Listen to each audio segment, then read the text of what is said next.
Traditional Indian singing and classical singing, such as music written by Mozart, vary greatly in technique and sound. Speech pathology researchers at the University of Missouri are comparing the two styles in hopes of finding a treatment for vocal tremors, which occur when a person's voice fluctuates involuntarily. People with Parkinson's disease and other similar neurological disorders often display vocal tremors.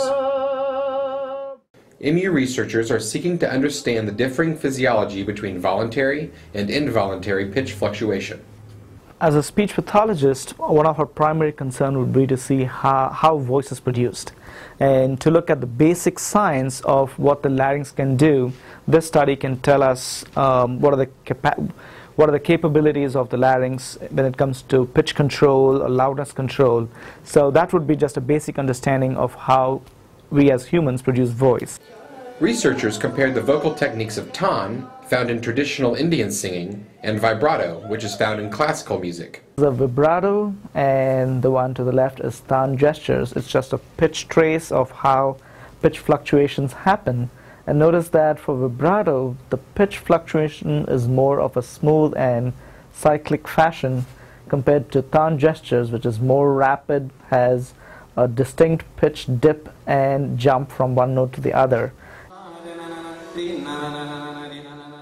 They found that while Taan singers used a controlled pitch fluctuation to add artistic style to the song,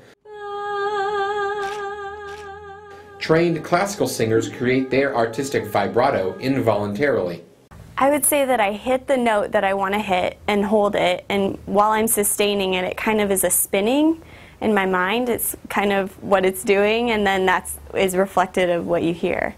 The researchers hope that by studying the way the vocal cords react when performing both controlled Taan fluctuations and involuntary vibrato fluctuations, they will find ways to treat patients with vocal tremor disorders. So trying to understand what's happening when these kind of pitch fluctuations happen would be a primary approach for a speech pathologist to see what the larynx is doing when one is controlling those artistic tremors, if you allow me to use that term, compared to a patient who's not able to stop the tremor or unable to control it. So the information that we gain here may help us tell what the larynx is doing or what can be done either neurologically or with a rehabilitative approach to see if we can control those fluctuations there. Radhakrishnan plans to study additional cultural singing styles to further evaluate how the human vocal cords react. He hopes his research will continue to unlock the mysteries of the human voice. For the MU News Bureau, I'm Nathan Hurst.